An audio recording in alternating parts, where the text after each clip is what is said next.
Au sommaire, le sentier de la source Manouille à Salazie, la curiosité de la semaine, la maison Folio à Helbourg.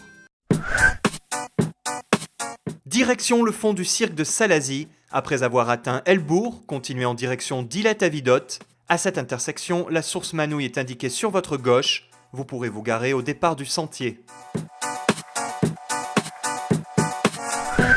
Pour cette randonnée de 6 km en aller-retour, prévoir de quoi vous protéger du soleil et de la pluie, des vivres et une réserve d'eau.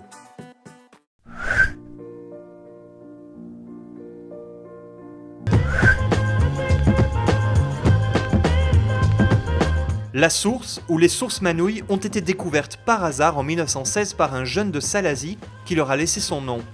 Ce sont des sources chaudes, ferrugineuses, situées dans la ravine dans laquelle la rivière du Mât prend naissance. Pour les rejoindre, la randonnée en aller-retour depuis Isla-Tavidote est la solution la plus facile. Une première montée assez raide de 300 mètres permet une bonne mise en jambe, un sentier régulièrement traversé par de petits cours d'eau dans une ambiance agréable. L'ensoleillement important de ce versant exposé au nord a toutefois favorisé le développement de nombreuses espèces exotiques, jolies à regarder, mais envahissantes. L'arrivée au kiosque en bordure du plateau de terre plate permet de réaliser une première pause et de profiter d'un beau panorama sur le cirque de Salazie. On voit justement le village d'Helbourg qui est posé sur le produit de l'érosion du cirque. Donc on voit ces badlands, ça, ces mauvaises terres.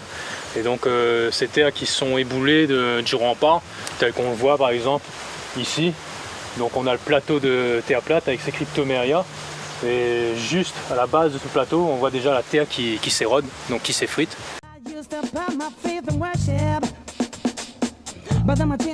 Plantée en 1956 sur plus de 110 hectares, la forêt de cryptoméria de terre plate est l'une des plus importantes de l'île.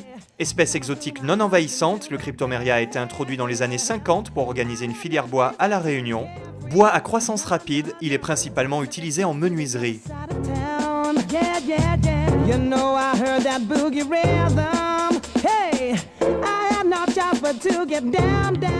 Aujourd'hui confidentielle, l'exploitation des forêts de cryptoméria par l'ONF est vouée à disparaître progressivement au profit de la reforestation indigène. Arrivé en bord de rempart, on surplombe la ravine de la rivière du Mât. C'est le moment de descendre dans la ravine en pleine forêt primaire. Changement d'ambiance radical. Au loin, les cascades qui s'écoulent du massif du Piton des Neiges. Difficile d'imaginer que cette même forêt était à la place des cryptoméria de terre plate il y a seulement un demi-siècle. Après une centaine de mètres de descente sans difficulté, le sentier rejoint le fond de ravine. Face au sentier, des fractures sont visibles sur la paroi. C'est d'ici que remonte une partie des eaux de la source Manouille.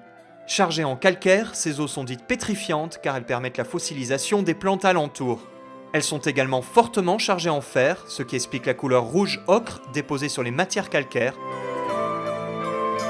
Un lieu agréable, idéal pour pique-niquer avant de revenir sur ses pas.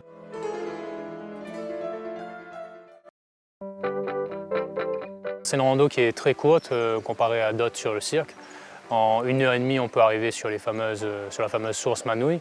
Et en très peu de temps, on peut voir un changement dans le paysage, donc une diversité dans la progression sur le sentier. On a le temps qui peut se couvrir. Donc quand on fait une marche assez rapide dans un cirque, pour voir les paysages, il n'y a rien de mieux. Et cette marche-là, c'est parfait pour ça, quoi. Il y a deux variantes, ouais. Donc on a le côté terrain Helbourg, donc où c'est plus pentu, il y a un peu plus de dénivelé. Et cette variante qu'on vient de faire aujourd'hui, donc par Isla-Tavidote, ça permet de découvrir justement l'Isla-Tavidote où la plupart des randonneurs le connaissent plus pour aller vers le Piton d'Anchin ou la traversée de Grand Sable. Donc là, c'est une petite marche accessible par Isla-Tavidote. Ce que j'aime pas dans cette randonnée, c'est l'aspect anthropisé du sentier, c'est-à-dire qu'on voit que c'est proche de la civilisation, on a des plantes qui ont été ramenées par l'homme, donc qui se sont installées dans ce milieu dans lequel la forêt primaire existait auparavant. Et donc du coup, sur 2 tiers de ce sentier, c'est que des espèces exotiques envahissantes.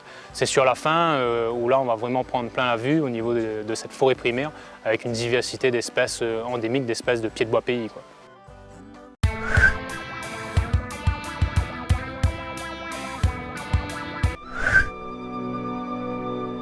En plein cœur du village classé de Helbourg, cette vieille bâtisse créole typique des Hauts est ouverte aux visiteurs depuis une quinzaine d'années. Avec son mobilier longtemps et son jardin fourni, la Maison Folio est notre curiosité de la semaine. Nous sommes à Helbourg, et donc à la Maison Folio, dans la maison familiale.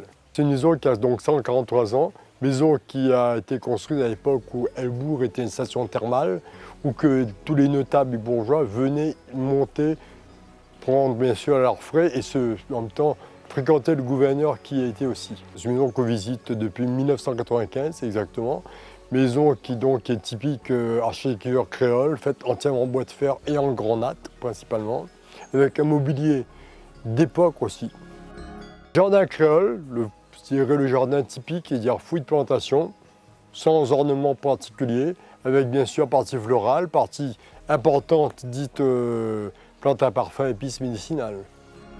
Moi, ce qui me lie dans cette maison, c'est que bon, c'est vrai que je ne peux pas dire que je ne suis pas né ici, mais c'est vrai que j'y habite, j'ai pris mes repères, et puis j'y travaille. Et puis c'est vrai que je suis dans un cadre, je pense que beaucoup doivent m'envier malgré tout.